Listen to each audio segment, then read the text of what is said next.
Filipenses capítulo número 1, siempre hablando en el contexto que hemos venido estudiando de la preparación para la venida de Cristo. Porque la palabra dice en varios pasajes de la Escritura, y lo hemos leído, que el Señor viene en su manifestación secreta, la parusía del Señor. Él viene a los que aman su venida, ¿sí? O a los que amamos, ¿verdad? Los que amamos la venida del Señor. Él viene a salvar, dice claramente en Tesalonicenses, a los que amamos su venida. Pero amar la venida implica, hermanos, preparación. Amar la venida implica establecer prioridades.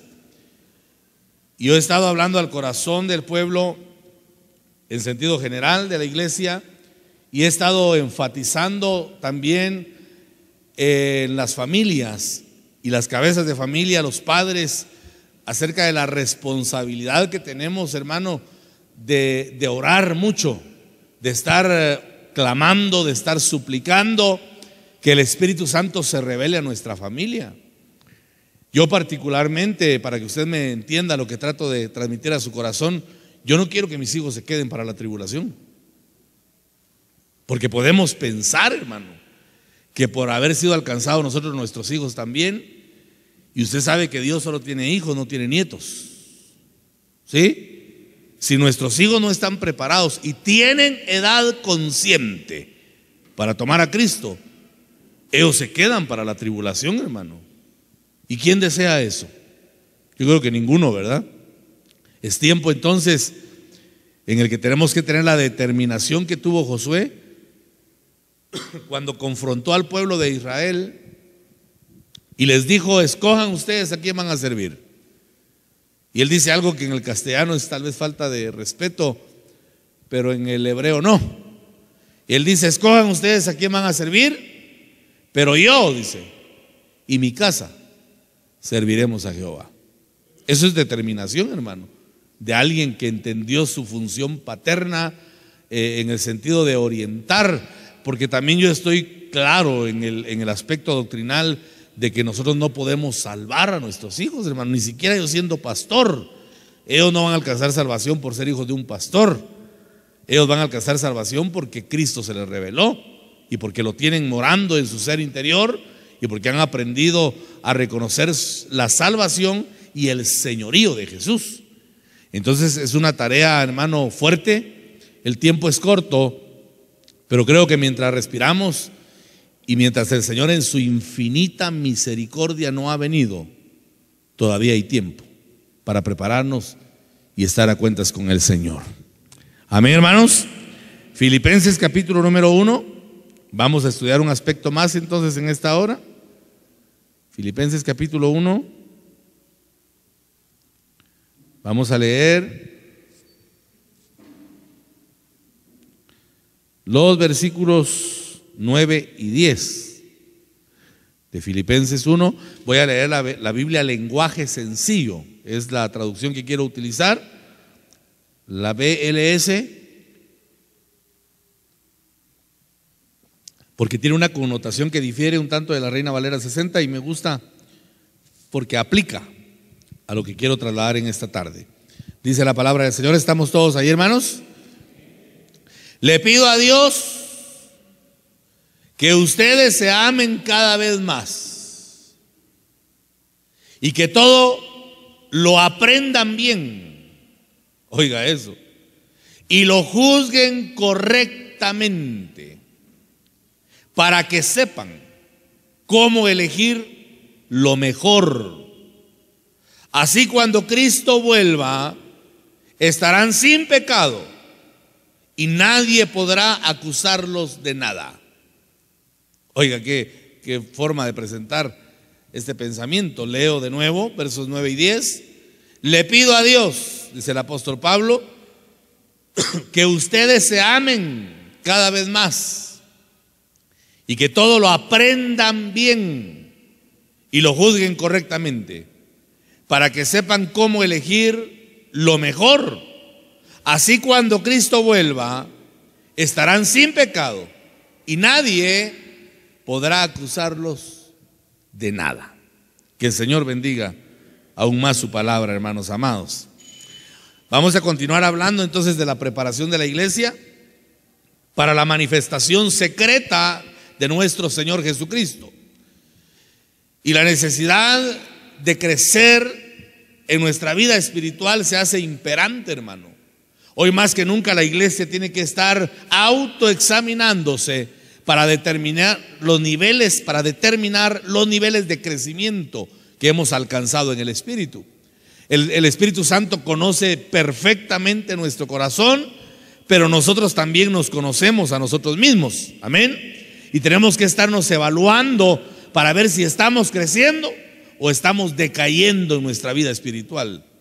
Este es un asunto, hermano, que tiene que monitorearse desde una perspectiva individual. Cada uno tiene que entrar en la responsabilidad de estar considerando qué tanto ha crecido en el Espíritu para estar preparados para esa manifestación secreta de nuestro Señor Jesucristo. Hay una necesidad imperante entonces de crecer, y son dos áreas que hay que supervisar en nuestra vida. La primera es el área del amor y la segunda es el área del conocimiento. Y me da la impresión que amor y conocimiento van de la mano, por lo que el apóstol Pablo explica acá a los filipenses, muestra que es necesario que crezcamos en amor, dice la versión Reina Valera 60, y que crezcamos también en conocimiento. Entonces tenemos que ver esos aspectos, hermano, para poder estar, dice, al final, sin pecado cuando Cristo venga. Mire qué afirmación más contundente es, hermano. Es que a mí me sorprende la forma en la que el apóstol Pablo explica las cosas, porque no titubea. Y él no titubea porque no está hablando de su propia cuenta, sino que está hablando bajo la unción del Espíritu Santo, está hablando con autoridad de Dios, y él se atreve a garantizar que si la iglesia crece en amor y crece en conocimiento, entonces no va a tener contaminación que le impida encontrarse con el Señor, y que el Señor pueda levantar a esa iglesia fiel a las nubes para estar eternamente y para siempre con Él. Ahora bien, ¿por qué razón el apóstol le pide a la iglesia de los filipenses que crezcan más en amor? Le pido a Dios que ustedes se amen, dice, cada vez más, y que todo lo aprendan bien y lo juzguen correctamente. ¿Por qué estará pidiendo el apóstol al Señor que la iglesia de los filipenses crezca en amor y crezca en conocimiento? ¿No será, hermano, que de alguna manera nos está trasladando el Espíritu, el pensamiento a los santos del último tiempo? Porque nosotros somos de verdad los verdaderos santos. La iglesia de Jesucristo de los santos de los últimos días, no son los canchitos aquellos, ¿verdad? La iglesia de santos y fieles del tiempo final somos nosotros, hermano, porque santo es aquel que ha sido lavado por la sangre del Cordero Redentor, aleluya. Los santos apartados por el sacrificio de Cristo para caminar en propósito el resto que nos queda sobre la tierra. Ahora, si hay que crecer en amor, tenemos que ir a la palabra y analizar el amor descrito en la Biblia. Porque el amor que presenta la Escritura difiere de todo concepto que el hombre natural ha vertido en cuanto al amor. Hay conceptos, hay pensamientos, cada uno tendrá su interpretación de lo que es amor, pero la Biblia presenta, hermano, un aspecto muy propio, muy privado, muy singular, en el que enfatiza cuál es el amor, en el cual el apóstol Pablo, ¿y qué digo el apóstol? En el cual el Espíritu Santo quiere que la iglesia crezca para que no se halle desnuda el día de la manifestación del Señor. Y en ese sentido nos damos cuenta en la Escritura que el amor es más que un sentimiento. El amor bíblico es más que un sentimiento. En el uso escritural, el amor tiene que ver con actitudes y acciones, y va más allá de un aspecto meramente sentimental. Y el ejemplo más grande de este amor lo podemos ver en la agonía de Cristo en el Getsemaní, en Lucas 22:42, cuando él habla y le dice al Padre: Padre, si quieres, pasa de mí esta copa, pero que no se haga mi voluntad, sino la tuya. Mire qué nivel de amor. Estando, hermano, consciente del Señor. Me atrevo a decir, estando bajo un influjo grande de revelación. Porque el Padre le mostró en el Getsemaní al Señor cuál era la vía de expiación para el género humano. El Padre le mostró la agonía de la cruz. Le mostró el Padre la muerte ignominiosa, la muerte de vergüenza. Perdone por lo que voy a decir, la muerte de maldición por la cual el Señor tenía que pasar para redimir al género humano. Mas cuando el Señor ve el método del Padre, su alma se angustia hasta el punto de la muerte. Se angustia su alma, pero Él finalmente levanta su voz y ruega al Padre y le dice: si quieres, pasa de mí esta copa. Como diciendo, no habrá otro camino. Recuerde que el Señor estaba en cuerpo humano. Le dice: Padre, no habrá otra vía.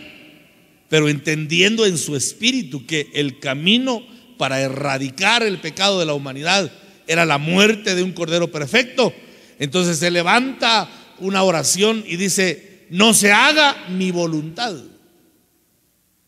sino la tuya. A pesar de los incomparables sentimientos y emociones que ocasionaron, hermano, el shock hipovolémico que el Señor padeció, que le llevó a una angustia tremenda, y dice que sudó gotas no de sangre, sino gotas como de sangre, que es muy diferente, ¿verdad? Porque si no habría un derramamiento de sangre previo, y el derramamiento de sangre ocurrió realmente en la cruz del Calvario. Bueno, pero él pasa por un shock hipovolémico por la angustia que hay en su alma y el deseo de evitar la cruz. Pero él fue a la cruz de todas maneras. Él no retrocedió, él no se negó a ofrecerse voluntariamente. ¿Por qué? La respuesta es una y solo una: porque nos amaba con amor eterno. Amén. Y ese amor impulsó al Señor a vencer los sentimientos terribles de angustia que había en su corazón, porque él tenía todo el derecho, y eso quiero que usted lo entienda, hermano, juntamente conmigo, que lo entendamos ambos, que él tenía todo el derecho de decirle: Padre, yo ya no quiero ir a la cruz. Y si el Señor hubiera pensado de esa manera, yo sé que el Padre hubiera respetado su voluntad. No obstante a que había, según enseña la palabra, había un pacto que antecedía a ese sacrificio, un pacto de caballeros entre el Padre y el Señor Jesucristo. Pero él podía decir: yo no quiero ir a la cruz. Mas sin embargo fue a la cruz, impulsado ¿por qué? Y la respuesta es: por el amor que nos tenía a nosotros y a toda la humanidad caída, hermano. Porque cuando él se ofreció como cordero perfecto, se abrió una puerta de salvación para que todo aquel que en él crea no se pierda, mas tenga vida eterna, dice la palabra. Mire qué nivel de amor tan grande, hermano.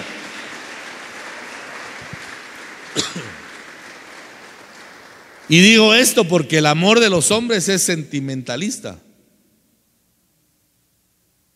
pero es carente de acción, muchas veces, no siempre.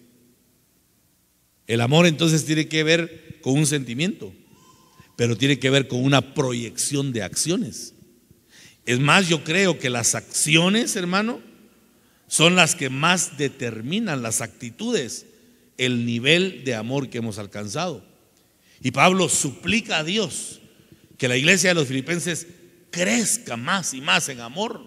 Esa iglesia tenía amor, pero era necesario que creciera aún más, no en el amor sentimentalista humano, sino en ese amor de acciones, ese amor axiomático, ese amor de conductas, ese amor de actitudes que se proyectan hacia los demás, para entonces vivir el verdadero amor que el Señor manifestó al género humano caído.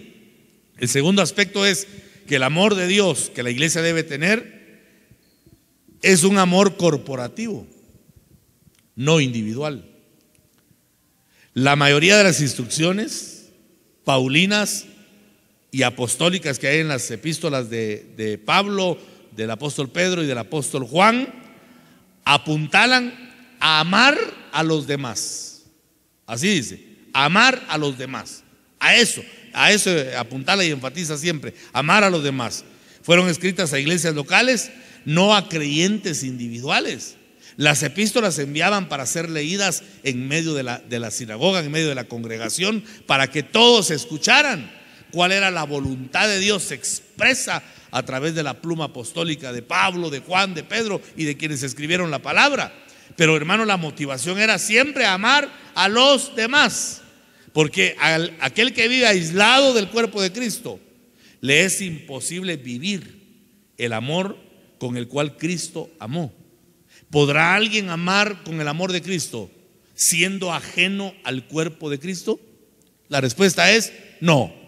Y según la Biblia, ¿qué entidad es el cuerpo de Cristo en la tierra? La iglesia, exactamente. ¿Y quiénes son la iglesia? Somos nosotros. Entonces, hermano, ¿cómo está nuestro nivel de amor hacia los demás? Porque el amor humano, vuelvo a la carga, es egoísta. El amor humano es parcial.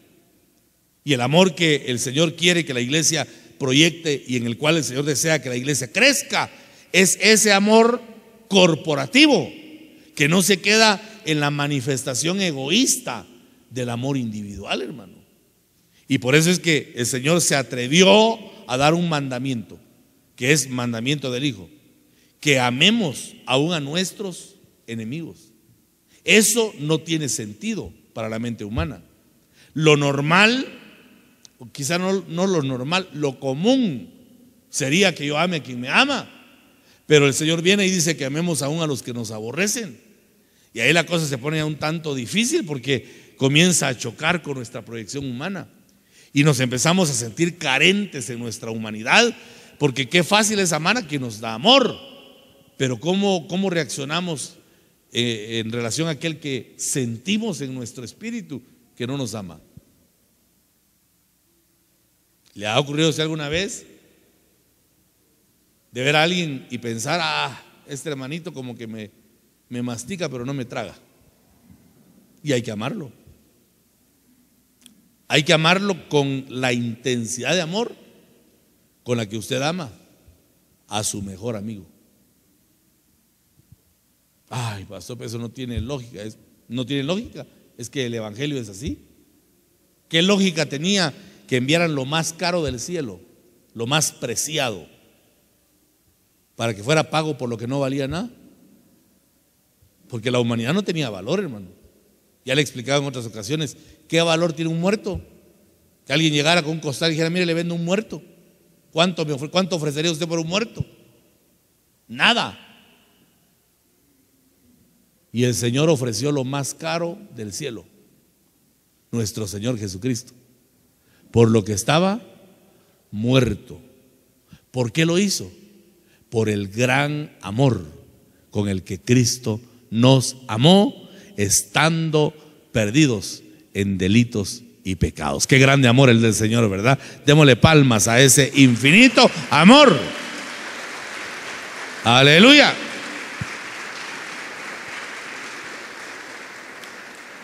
Efesios 4:16, haciendo énfasis en ese amor corporativo. Dice Efesios 4:16, de quien todo el cuerpo, bien concertado y unido entre sí por todas las coyunturas que se ayudan mutuamente. Oiga eso, pues. De quien todo el cuerpo, bien concertado y unido entre sí por todas las coyunturas que se ayudan mutuamente, según la actividad propia de cada miembro, recibe su crecimiento para ir edificándose en amor. Oiga eso, lo voy a leer de nuevo. De quien todo el cuerpo, bien concertado y unido entre sí por todas las coyunturas que se ayudan mutuamente, según la actividad propia de cada miembro, recibe su crecimiento para ir edificándose en amor. Aquí está hablando de crecimiento de ¿qué? Crecimiento de cuerpo, crecimiento de iglesia. Pero oiga las palabras que utiliza: todo el cuerpo bien concertado y unido entre sí. En este principio encontramos algo que se llama fuerza corporativa. Es por eso que quizá Jesús oró y dijo: Padre, que sean uno. Fuerza corporativa. Pero hay algo aquí que me llama la atención, hermano. Habla de cuerpo bien concertado y unido entre sí por coyunturas, dice, que se ayudan mutuamente. Pero luego dice, según la actividad propia de cada miembro. Aquí voy a decir algo fuerte. Analicemos nuestro amor humano. No pensemos en el amor de Dios por un momento. ¿Qué busca el amor humano? O sea, ¿cuál es el móvil que provoca el amor humanamente hablando? Yo a veces cuando explico creo que confundo más, ¿verdad? O sea, ¿a quién amo yo más? Y desde una perspectiva humana, usted se da cuenta que compaginamos y amamos a quienes piensan igual que nosotros. ¿De acuerdo o no? Pero en el amor corporativo de la iglesia, dice que está bien concertado y unido el cuerpo entre sí por coyunturas que se ayudan mutuamente. Pero luego dice, según la actividad propia de cada miembro, y recibe crecimiento para ir edificándose en amor. Cada miembro tiene actividad propia y generalmente es actividad diferente. ¿Será que el pie realiza la misma actividad del ojo? ¿Ah? ¿Quién podría caminar con los ojos? ¿Y quién podría ver con los pies? Pero resulta que están bien concertados, dice, y unidos.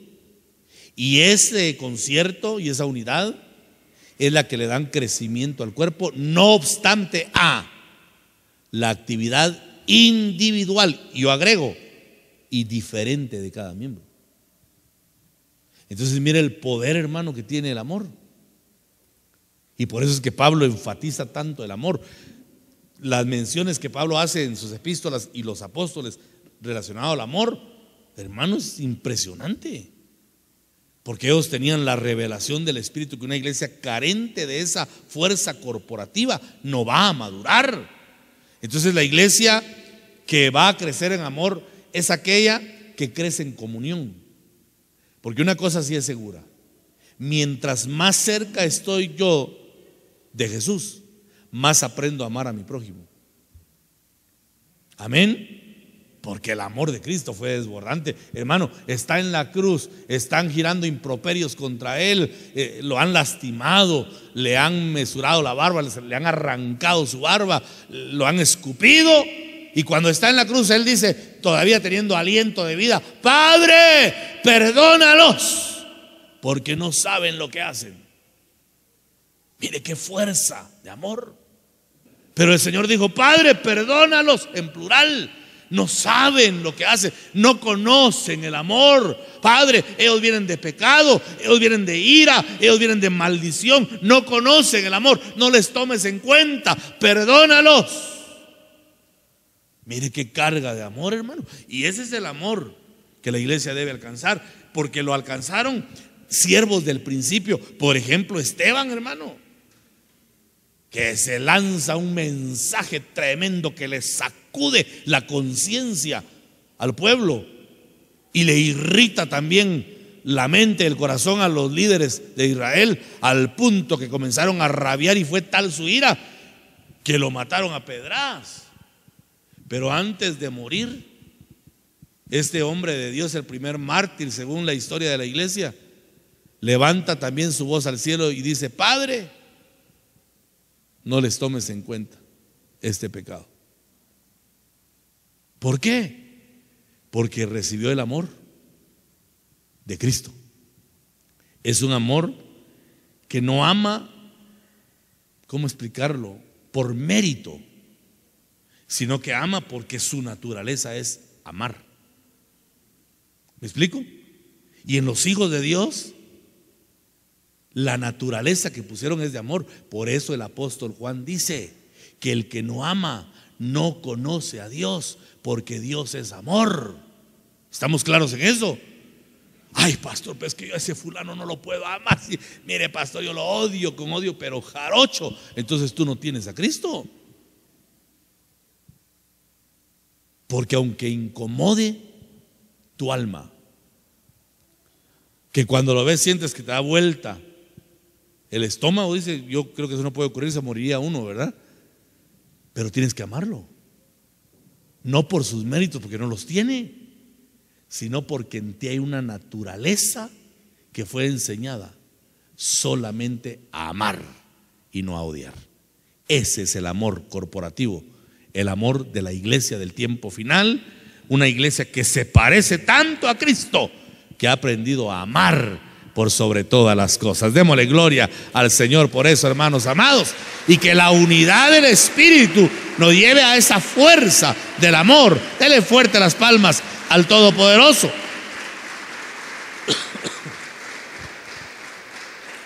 Este amor de Cristo no se puede definir. Yo no puedo definirlo, me cuesta mucho definirlo, hermano, desde una perspectiva total. Sin embargo, no lo puedo definir, pero sí lo puedo reconocer. Juan 13:35. Vaya conmigo ahí para que tengamos pie de imprenta en esto. Juan 13:35.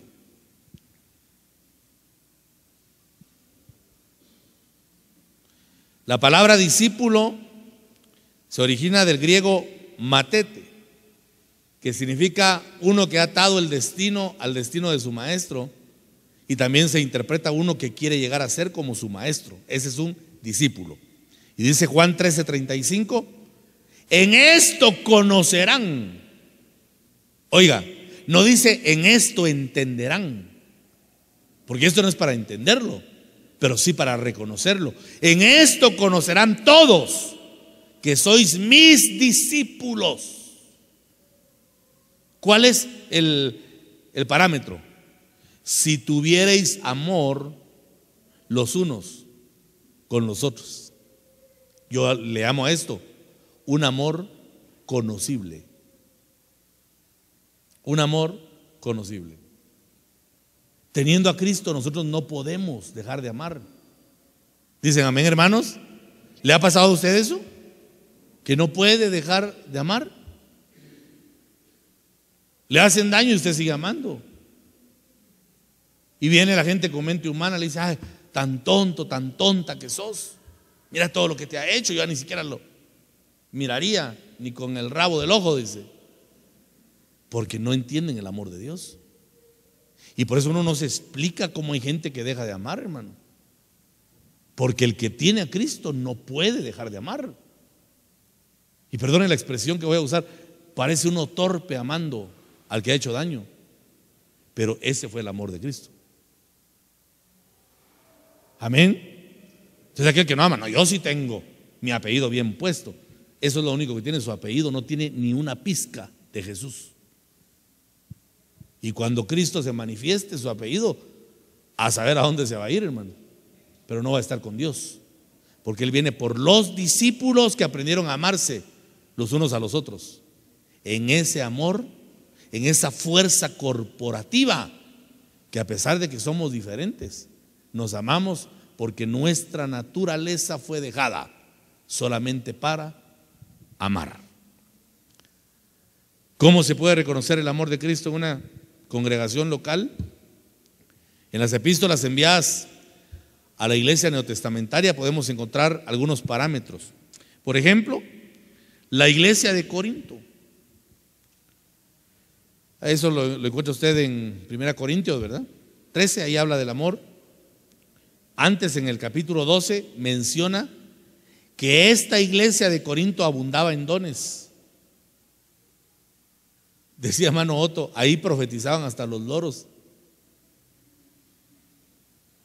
Qué profuso, hermano, el mover profético. Habían dones proféticos, dones en sentido general.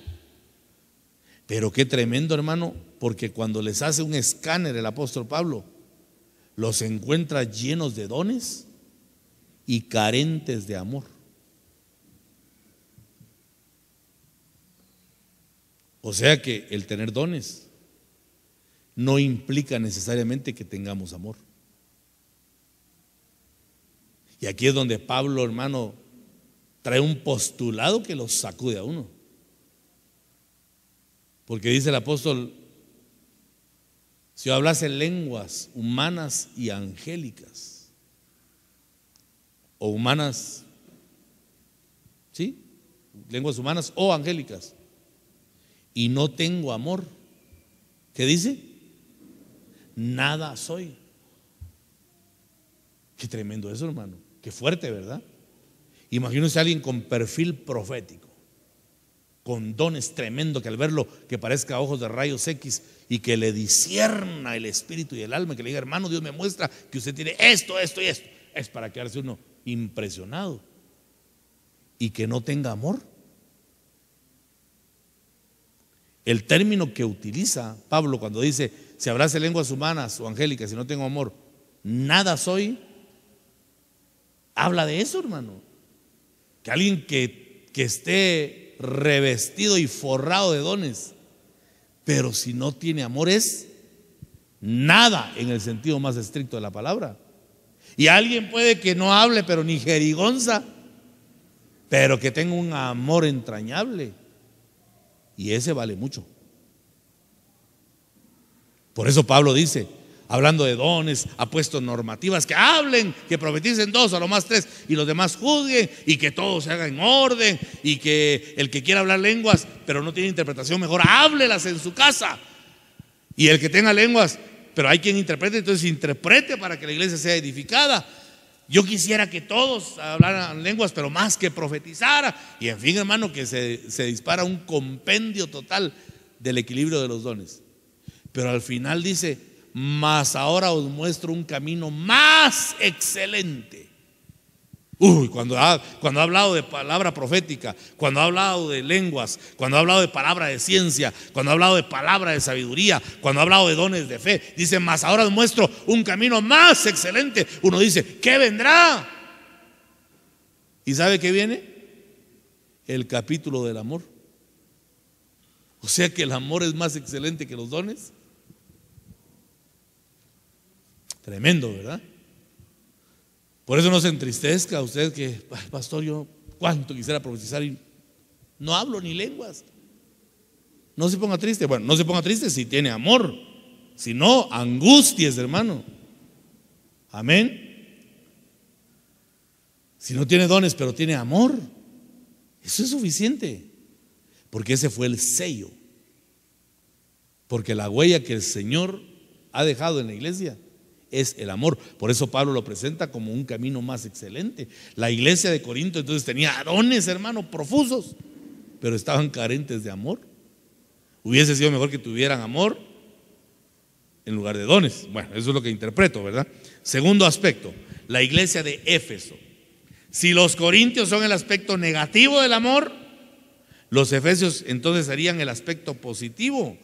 Efesios capítulo 1, versos 15 y 16. Lea conmigo, por favor.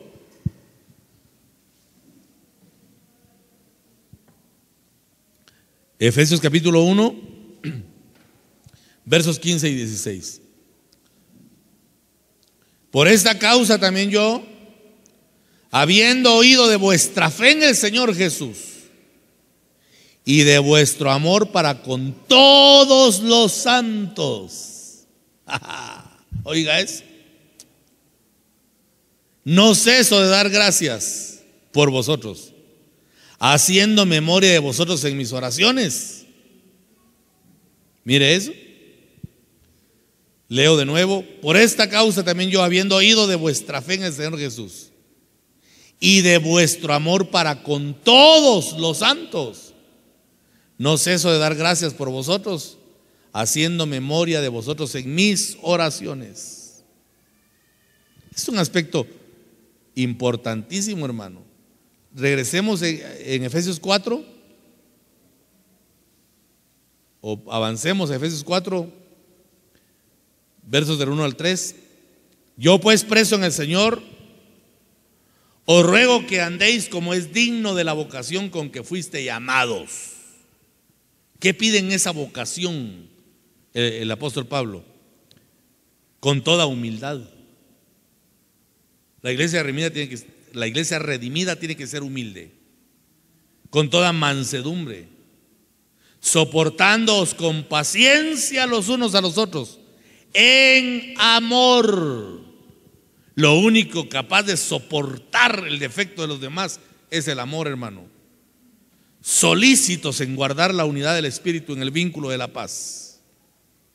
No cabe duda que la unidad es el mayor reflejo del amor de Cristo, porque solo donde hay amor hay unidad, y donde aparece la división es porque el amor seguramente se ha enfriado.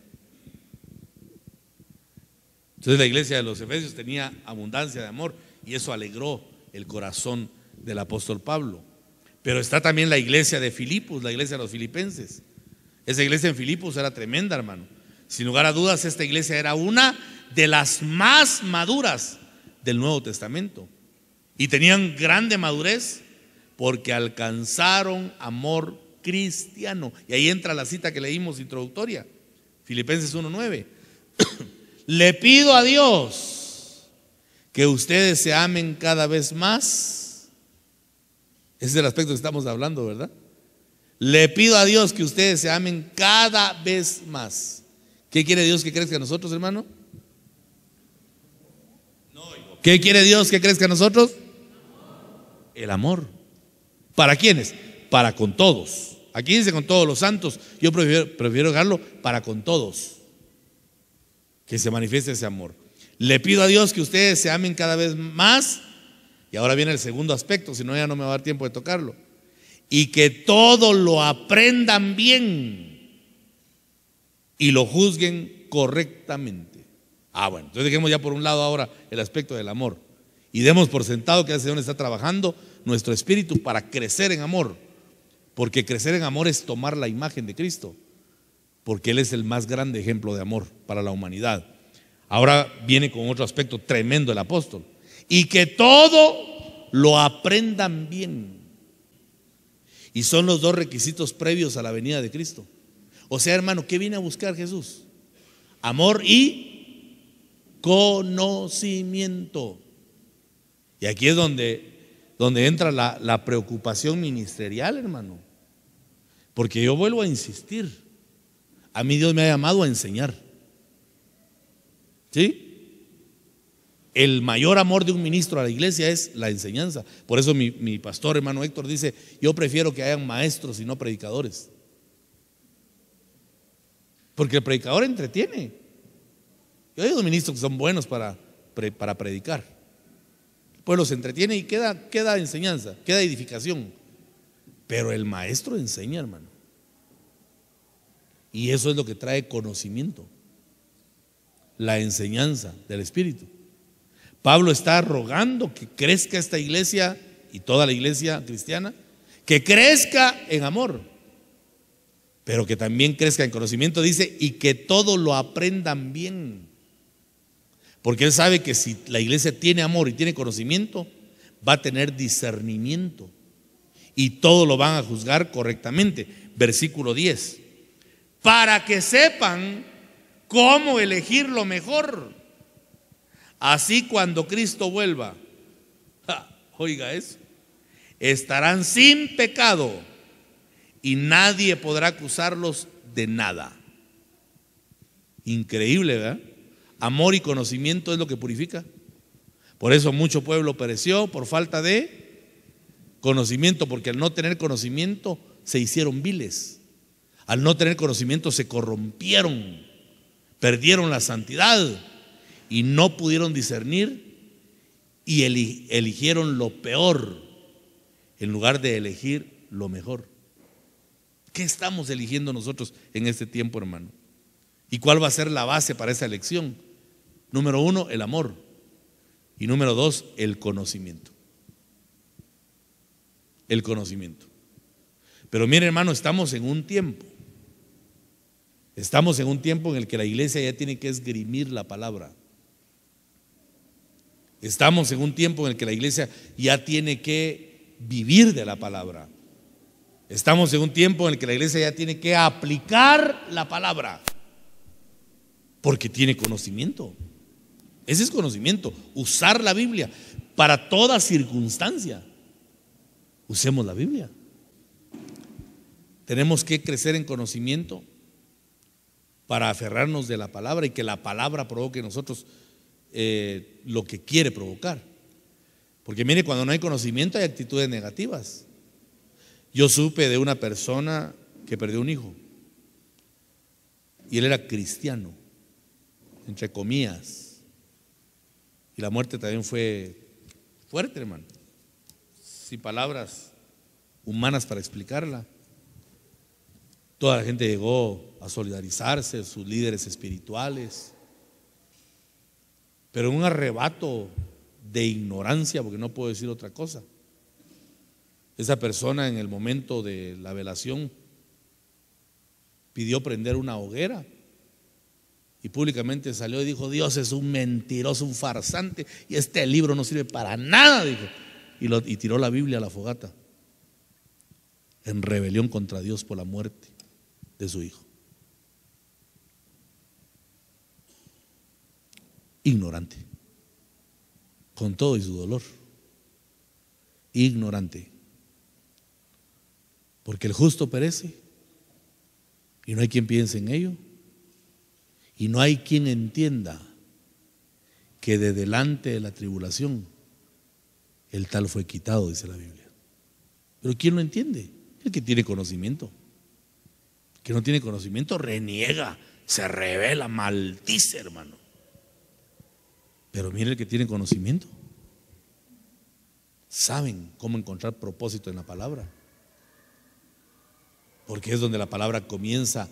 Ese es el punto donde la palabra comienza a hacer eco en toda nuestra vida, porque cada aspecto que viene en el que tenemos que tomar decisiones. Miren, hermanos, yo no sé si a esta altura para toda decisión que usted toma consulta la Biblia,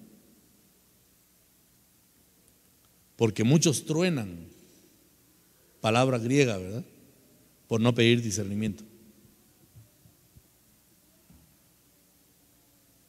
por no pedir guianza. La palabra habla. ¿Cuántos creen que la palabra habla? Ese bendito libro sigue hablando, hermanos, pero hay que llevarlo a la práctica y traer el conocimiento, porque si tenemos amor y conocimiento vamos a poder elegir lo mejor, dice la Biblia. ¿Y qué es lo mejor? Ya con esto voy a finalizar. Lucas 15:22. Lucas 15:22, en la parábola del pródigo. Pero el padre dijo a sus siervos: sacad el mejor vestido y vestidle, y poned un anillo en su mano y calzado en sus pies. Sacad el mejor vestido. Y la palabra que leímos en el verso 10 de Filipenses 1 dice: para que sepan cómo elegir lo mejor, dice la Biblia, lenguaje sencillo que estoy utilizando, para que sepan cómo elegir lo mejor. ¿Y qué es lo mejor? Lucas 15:22 habla de el mejor vestido. ¿Qué es eso, hermano? Efesios 4, si no estoy mal, Efesios 4:22 creo que es, donde habla que nos despojemos del viejo hombre que está viciado. Creo que es, si no me perdona, hermano, pero parece que ahí es. Despójense del viejo hombre que está viciado y vístanse del nuevo, que es conforme a la imagen del Hijo. Eso habla de la vida de Jesús, la nueva vida que tenemos que colocarnos, y ese es el mejor vestido. La vida de santidad, la vida de consagración, la vida de entrega en la que aprendemos de nuestro Señor Jesucristo. Ese es el mejor vestido. Pero ¿quién elige el mejor vestido? Solo el que tiene amor y conocimiento es el que sabe elegir lo mejor. El que no cambia lo mejor por un plato de lentejas, hermano.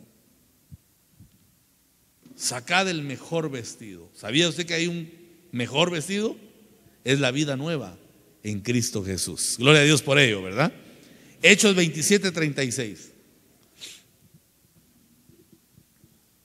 Hechos 27:36. Entonces todos, teniendo ya mejor ánimo, comieron también. Mejor ánimo. Y la palabra ánimo es la que interpreta alma. Se puede tener mejor alma, ¿verdad? ¿Cómo se tiene una mejor alma? Regenerándola. ¿Y quién regenera el alma? El Espíritu Santo. Cuando yo busco la regeneración de mi alma. Y dicho sea de paso, hermanitos, ¿qué es lo que se regenera? Lo que está. ¿Qué es lo que se regenera? Lo que está. ¿Perdón? Lo que está mal. Por ejemplo, dicen este muchacho está en proceso de regeneración. ¿Por qué? Porque es un degenerado. Es alguien que ha retrocedido en su moral. Y nosotros estamos en un proceso de regeneración del alma, porque nuestra alma retrocedió. Pero aquí habla de tener mejor alma. ¿Cómo se elige lo mejor? Deseando que nuestra alma cada día alcance más y más la imagen de Cristo, para parecernos más y más a Él. Pero el único que decide eso es el que tiene amor y conocimiento verdadero. 1 Corintios 7:9. Voy rápido, hermanos, por razones de tiempo. No quiero abusar del tiempo que tengo para predicar. 1 Corintios 7:9. Dando un consejo el apóstol Pablo. Pero si no tienen don de continencia, aló jóvenes, pero si no tienen don de continencia, cásense, pues mejor es casarse que estarse quemando. La honra del matrimonio, que es una de las cosas también que rayan en lo mejor. Por eso yo siempre he dicho que el estado matrimonial tendría que ser la mejor experiencia del hombre. ¿Qué estaba pensando ustedes en algunos cuando se casó? Es una mente muy humana. ¿Qué estaba pensando usted cuando se casó? Pensando en cumplir lo que Dios dice y pasar a un mejor estado. Es que el matrimonio es como el demonio. No, hermano, es mentira. Tal vez el matrimonio pagano, el de Cristo, no tiene que ser así. Y el consejo del apóstol es: si no tienen don de continencia, ¿para qué se van a quemar en pasiones? Dice, mejor cásense. Y eso también es elegir lo mejor. Es elegir lo mejor. Si no tienen don de continencia, cásense, pues mejor es casarse que estarse quemando, dice, en pasiones de inmoralidad, ¿verdad? Ahí hay otro aspecto que es bueno elegirlo con luz del Señor. 1 Pedro 3:17. 1 Pedro 3:17. Ahí también habla de lo mejor, ¿verdad? Para que sepáis elegir lo mejor, dice Filipenses 1:10 en la Biblia lenguaje sencillo. ¿Qué es lo mejor? Un aspecto más. Porque mejor es que padezcáis haciendo el bien, si la voluntad de Dios así lo quiere, que haciendo el mal. Entonces, ¿qué es lo que raya en lo mejor? Padecer por causa de Cristo. ¿Ha padecido usted alguna vez por hacer el bien? Y eso es terrible, hermano. Padecer por hacer el bien. Tener usted sus manos limpias y que venga padecimiento. Pero dice el apóstol Pedro: porque mejor es que padezcáis haciendo el bien, si la voluntad de Dios así lo quiere, que haciendo el mal. Porque hay gente que padece porque hace el mal, pero el que padece haciendo el bien, este es uno que eligió lo mejor, porque tiene amor y conocimiento de Dios. Y lo último, hermano, ya para cerrar este tema, Filipenses 1:23. Ya con esto finalizo.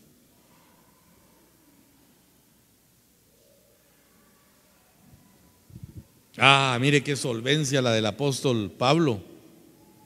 Tremendo, tremendo este hombre. Porque lo ponen a elegir entre el cielo y la tierra, hermano. Qué nivel ese de perfección, ¿verdad? Lo llaman para que él elija si estar con el Señor o quedarse en la tierra. Y Pablo dice: porque de ambas cosas estoy puesto en estrecho, o sea, me pusieron en apuros. Trata de decir el apóstol. Me pusieron en apuros, teniendo deseo de partir y estar con Cristo, lo cual es muchísimo mejor. Oiga eso. De ambas cosas estoy puesto en estrecho, teniendo deseo de partir y estar con Cristo, lo cual es muchísimo mejor. El verso 24 dice: pero quedar en la carne es más necesario por causa de vosotros. Sé que Pablo está decidiendo, hermano. Leamos desde el verso 20. Conforme a mi anhelo y esperanza de que en nada seré avergonzado, antes bien con toda confianza, como siempre, ahora también será magnificado Cristo en mi cuerpo, tanto si vivo como si muero. Porque para mí el vivir es Cristo y el morir es ganancia. Pero si el vivir en la carne resulta para mí en beneficio de la obra, no sé entonces qué escoger. ¡Jala! Tremendo, ¿eh? Dios lo puso a escoger. ¿Querés seguir viviendo o te vas conmigo al cielo? Ay, Dios mío, Pablo, ¿qué escojo? Mire ese nivel, hermano. Y algunos de nosotros todavía con duda: pastor, mi idea si Cristo viene, y este hombre escogiendo entre la eternidad y la vida presente. Qué nivel, ¿verdad? De ambas cosas estoy puesto en estrecho, dice.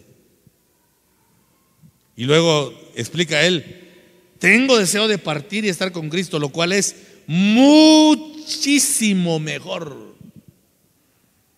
Pero quedar en la carne, o sea, seguir viviendo, es necesario por causa de ustedes, filipenses, dice. Me quisiera ir, lindo sería estar, pero me doy cuenta que ustedes me necesitan todavía en enseñanza.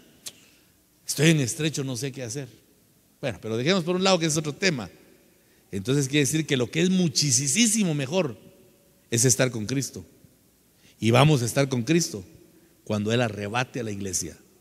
O sea, hermano, que el que está amando la venida de Cristo, y cuando digo amando la venida de Cristo significa poniendo en segundo, tercer y cuarto lugar, ahí siga usted todas las cosas, pero ha puesto en primer lugar al Señor, ese ha elegido lo mejor, seguramente porque tiene amor y porque tiene sobrado conocimiento de la doctrina de Cristo. Démosle palmas al Señor, hermanos. Aleluya.